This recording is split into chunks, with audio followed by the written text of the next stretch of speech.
time nga magkaon sila nga wala sudan, tuyo lang. As in, minsan man na si Jelani pa sa school na, para lang weekend nilang, kay umiabi ba yan tawag sa mga. Balag toyo lang, magtubig lang, may sakit. Pero di lang ako ipakita sila.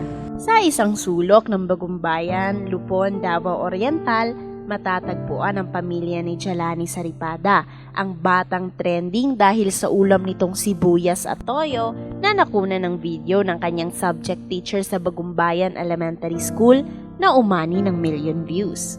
Dala ang tulong, tinungo ng brigada ang lugar at doon na pag-alaman natin ang kwento ng buhay ni Jelani at ng kanyang pamilya. Karamihan sa atin ay salat sa buhay kaya siguradong maraming makaka-relate sa kalagayan ng pamilya Saripada na umano'y makailang ulit ng palipat-lipat ng bahay dahil walang sariling lupa. Pag pandemic, transfer me diri, nakiusap lang ko diri din, sabay luha lagi, kay bisag asal ako sa kumaigsoon mo puyo ba, luha po akong pag-angyo sa tagyaning yuta para gini makatarok sa balay. Kay murag isip na ko, tagilid kami sa Davao, paano na akong mga anak na padyo po special child nga asikasukon. Ang ama ni Jelani na si Ayman Saripada, isang tricycle driver na namamasahero sa Davao City, habang ang ina naman nito na si Imelda, pa-extra-extra lang sa palayan lalo na at may 4 itong anak at isa sa kanilang nangangailangan ng espesyal na pag-aaruga. Ang tanging pag-asa ng pamilya para maahon sa hirap ay ang katatagan at determinasyon na magkakapatid para makapagtapos ng pag-aaral. Alam ko, pabaluman mo sa itong nagyan na pobrita, ayaw ninyo ibasi ang inyong atong kalisod na di mo maningkamot. Imuha ninyong experience ninyo, imuha ninyong challenge ang atong kalisod na maningkamot mo na makabot ninyo. Kaya puhon, mawala man niya sa imong amahan, wala yun na may kabilin sa inyo. Ha? Ito ang naging katangian ni Jelani at ng kanyang mga kapatid na kahit hindi sapat sa pagkain at gamit, ay pare-parehong mga honored students sa kanilang klase. Buutan niya siya nga bata, dili na siya muhulat pag suguon, wala sila kurente sa ilang balay. Ang iyang mga assignment, maobserbaran nako nga sa classroom yun niya ginahimo ang iyang mga assignment. Ang iyang grados, honor siya.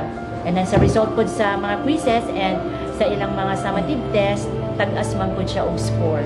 Ayon kay Imelda, napapaiyak na lamang ito lalo na kung hindi niya kayang tuparin ang mga simpleng pangako, tulad na lamang ng paboritong ulam ng kanyang mga anak na fried chicken. Promise ko siya itong Friday, ingon ko na, sige, kaluenta, inshallah, sa Lunes, kung matagaan ko sa kung magulang kwarta, papalitan tamo ka ng fried chicken.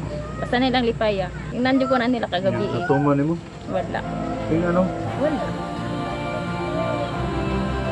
Makayong kusuri, wala yung kukuan.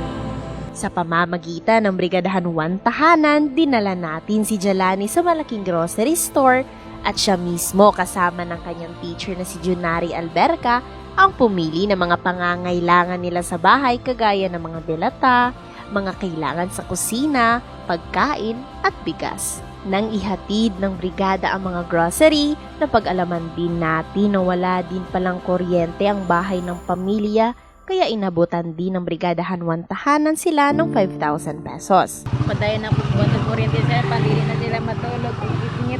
Oo. Meron man na ilang ikuan na makakuryente lang daw sila kaya para hindi na sila matulog na mapuno o sino.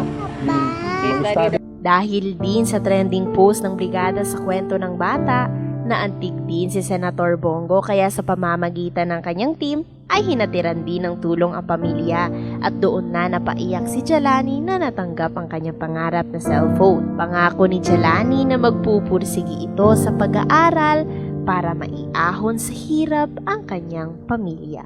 Senator Bongo, daghan kay salamat sa imong tabang sa mua. Og unta tabang po kang laing mga taon na nanginanong purog tabang. O kaning cellphone na imong gata sa kuha. Kailangan dyan ako ni sa akong pag-eskwela.